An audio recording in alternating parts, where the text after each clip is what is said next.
Pemirsa, tersangka kasus kepemilikan senjata api ilegal Dito Mahendra yang sempat buron dan masuk daftar pencarian orang atau DPO berhasil ditangkap Bareskrim Polri pada 7 September lalu. Temuan senjata api ilegal di rumah Dito Mahendra pun kembali menjadi sorotan. Kita akan lihat sejumlah fakta dan juga datanya berikut ini pemirsa mengenai senjata api ilegal Dito Mahendra. Kita akan ke grafis yang pertama. Ya, jadi kronologi penangkapan dari Dito Mahendra ini ditangkap saat membawa senjata api ketika liburan di sebuah villa di Canggu, Kabupaten Badung, Bali pada Kamis 7 September 2023. Nah, Dito ini pemirsa diciduk saat sendirian di villa sekitar pukul 14.30 WITA tanpa perlawanan sedikit pun. Dan padahal Dito ini diketahui sudah buron sejak 4 bulan yang lalu. Kemudian kita akan melihat infografis berikutnya pada saat penangkapan, misalnya pemirsa ada yang mencuri perhatian, yaitu pernyataan Dito Mahendra berikut ini. Nah, pernyataannya, tunggu pengacara saya, tunggu ya, nanti saya buka semua.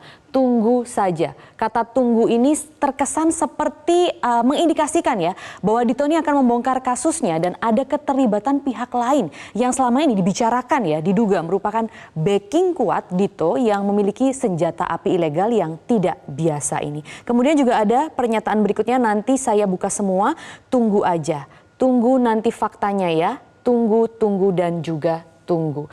Baiklah, itu adalah infografis berikutnya. Nah, kita akan melihat selanjutnya bagaimana perjalanan kasus dari Dito Mahendra ini. Jadi kasus kepemilikan senjata api ilegal ini terkuak setelah KPK menggeledah rumah Dito Mahendra terkait kasus tindak pidana pencucian uang atau TPPU. Nah, penggeledahan ini bermula pada tanggal 13 Maret 2023 dan itu berkaitan dengan kasus mantan Sekretaris Mahkamah Agung atau M.A. Nur Hadi pada Senin 13 Maret 2023, di mana pada saat itu sebenarnya Dito itu merupakan saksi dari kasus ini yang akan diperiksa. Pada saat itu penyidik menemukan ada total 15 senjata api ilegal.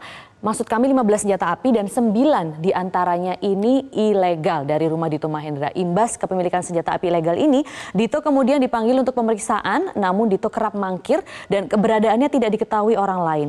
Dito kemudian ditetapkan sebagai tersangka pada 17 April 2023. Dito dianggap tidak kooperatif setelah tidak mengindahkan panggilan penyidik Bareskrim, sehingga penyidik secara resmi masukkan Dito Mahendra sebagai DPO sejak Mei 2023. Kita akan melihat fakta grafis berikutnya pemirsa, yaitu mengenai kepemilikan senjata api ilegal Dito Mahendra ini. Nah, dari 15 senjata api ilegal milik Dito Mahendra, 9 ini dinyatakan tidak berizin, yaitu yang bisa Anda lihat di layar kaca ini pemirsa. Nah, jadi ada 9 yang dinyatakan tidak berizin dan merupakan senjata, sebenarnya ini diklaim oleh KPK pada saat itu ya, merupakan senjata tempur yang memiliki peluru tajam. Warga sipil seperti Dito umumnya dilarang memiliki senjata semacam ini, sehingga kasus kepemilikan senjata api ilegal ini langsung didalami berdasarkan laporan polisi tipe A yang dibuat langsung oleh polisi. Ya, ini berdasarkan laporan tipe A. Kemudian kita akan melihat apa saja yang senjata api legal yang dimiliki oleh Dito Mahendra. Nah, ini dia, ada pistol Glock 17, kemudian revolver, ada Glock lagi, ada pistol Angstadt Arms, kemudian ada senapan AK, senapan Heckler, senapan Koch, dan pistol Heckler dan lain sebagainya, sampai ada senapan angin Walther. Masih belum diketahui dengan jelas dari mana sebenarnya asal muasal senjata api ilegal Dito Mahendra ini. Sempat ada desas-desus bahwa senjata api ilegal ini milik perwira menengah polisi. Namun kabar itu belum terkonfirmasi dan Dirtipidum Bareskrim Polri menegaskan belum memperoleh informasi terkait asal muasal senjata api ilegal milik Dito Mahendra ini. Kita akan melihat fakta berikutnya pemirsa, siapa sebenarnya Dito Mahendra ini? Apa sebenarnya pekerjaannya sehingga ia bisa terseret kasus dugaan TPPU ex Sekretaris Mahkamah Agung? Jadi diketahui pemirsa, Dito ini merupakan seorang pengusaha. Dan meski demikian belum terkonfirmasi dengan jelas jenis usaha Dito ini. Dito juga dikabarkan merupakan anak atau cucu konglomerat Indonesia.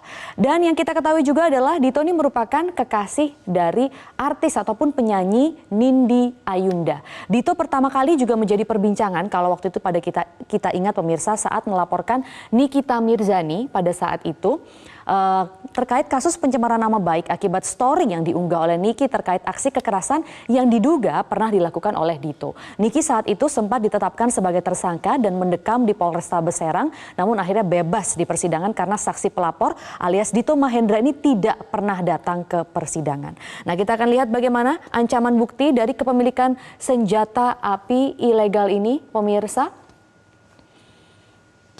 Ya, ini dia ancaman hukuman dari kepemilikan senjata api ilegal. Apabila terbukti bersalah nanti, maka Dito ini akan terancam dijerat pasal 1 ayat 1 Undang-Undang Darurat Nomor 12 Tahun 1951 terkait kepemilikan senjata api ilegal oleh sipil.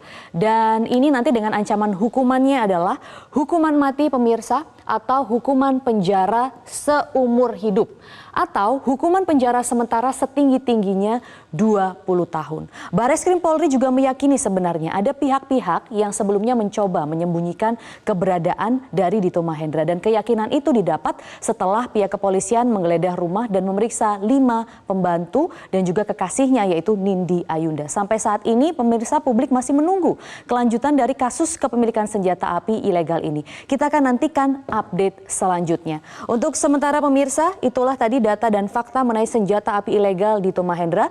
Jelajahi cara baru mendapatkan informasi. Download Metro TV Extend sekarang.